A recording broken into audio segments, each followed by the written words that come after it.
In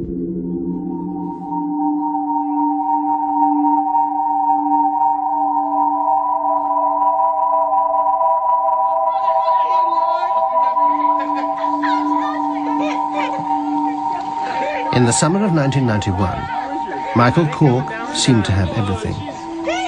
Happily married, he had a job he loved, teaching music at a Chicago high school. But just after his 40th birthday, he began to have problems sleeping. I knew he couldn't sleep. My God, I slept with him. I laid with him every night. And he would toss and turn or just lay there. He would wake me up in the middle of the night and yell at me and tell me I was snoring and to turn over. One night he yelled at me and he said we just couldn't sleep together anymore. So I said, fine, I'll go sleep in the living room, which I did. And I slept in the living room for 10 nights. And his sleep wasn't any better. I got him a special type of sleeping pillow. It didn't help.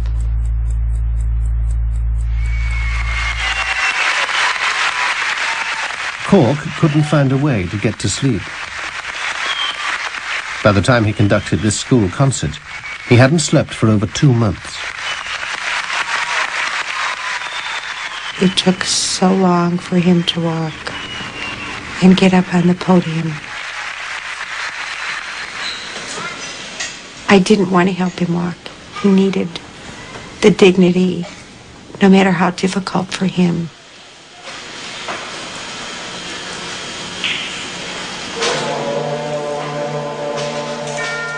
He wanted to sleep so bad that you know, you'd sit there when he says, I've got to sleep. So, okay. And he'd lay down, but, you know.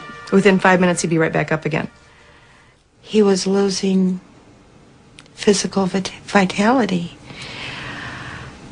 There came the time I would have to shower him and dress him for school. And what it did to his independence and his ego was difficult for us both to handle. Like Peter Tripp, Cork began to hallucinate. He was losing touch with reality. It was like his mind had regressed to the past, and things came to a head at Christmas. He didn't know who anybody was. He called my daughter by my name a couple of times. It was almost as if he was living back in the past. And then he commented and he asked my mother where my grandmother was, why my grandmother wasn't at dinner. I says, what do you mean, Grandma? He says, yeah, you know, Grandma, your mother. He said, where is she? Well, she'd been dead 16 years. Just after Christmas, Cork was admitted to the University Hospital in Chicago. Doctors weren't sure what was wrong with him. They diagnosed multiple sclerosis, even though insomnia is not a symptom of MS. By now, his condition had deteriorated dramatically. How long you been here?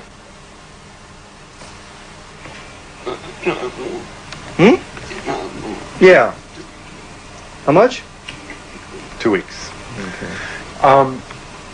You're a music teacher, right? What do you teach?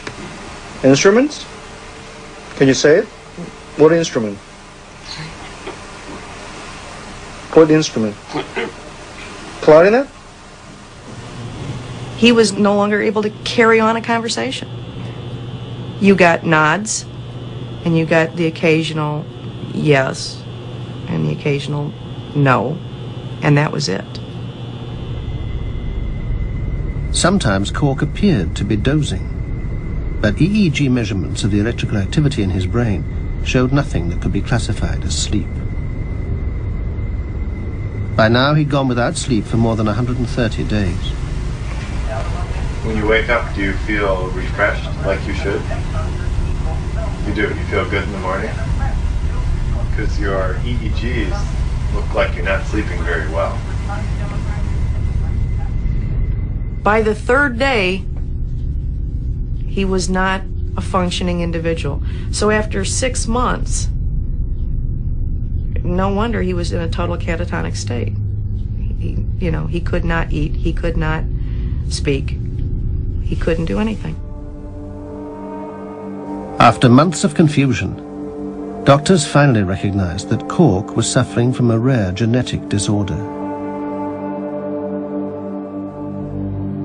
It was like a bomb went off.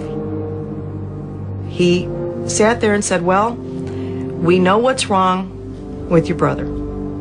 He has something called fatal familial insomnia, and there is no treatment, and there is no cure, and it is genetic, so you need to be tested as soon as possible.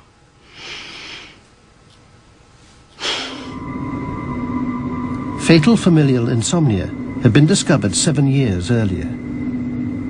Victims of the disease have inherited a mutation which eats away at a region of the brain called the thalamus.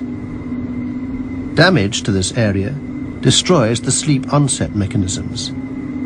It's as though the brain's sleep switch has been jammed in the awake position. When somebody told me that my brother was dying from an inability to sleep, my first thought, and I'm sure everybody's first thought is, so give him some drugs. Give him something that's going to make him... Hello? We all know, everybody knows that there's all kinds of barbiturates on the market that'll put you to sleep. In fact, even the most powerful drugs had little effect. Doctors in Italy had given one patient barbiturates in an attempt to help him sleep.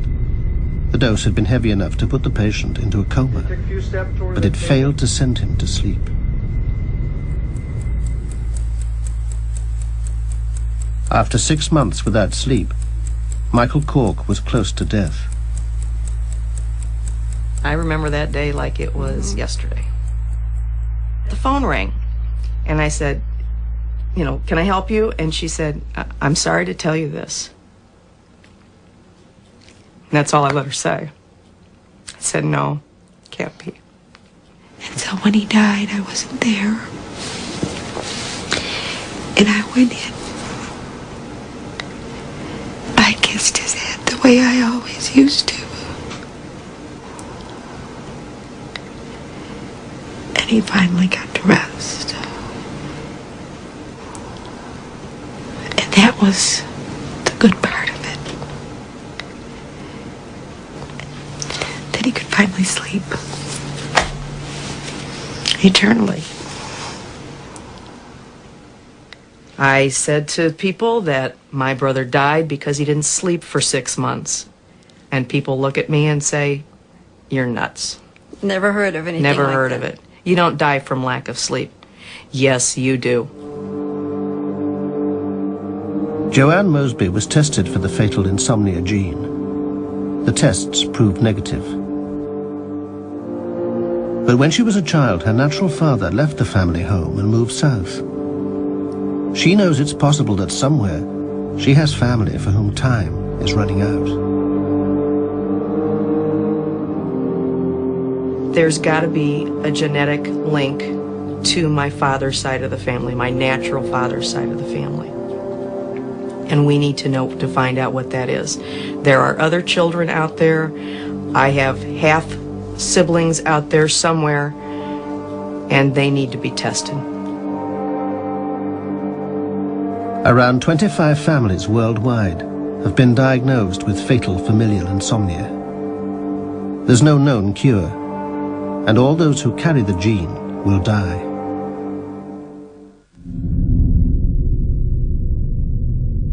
As we fall asleep, we enter a regular cycle, passing through deep sleep to dream sleep and back again. During dream sleep, the brain is more active than when we're awake. But in deep sleep, the mind lies dormant. It's during this deepest stage of sleep that the brain may switch to an altered and potentially dangerous state of consciousness.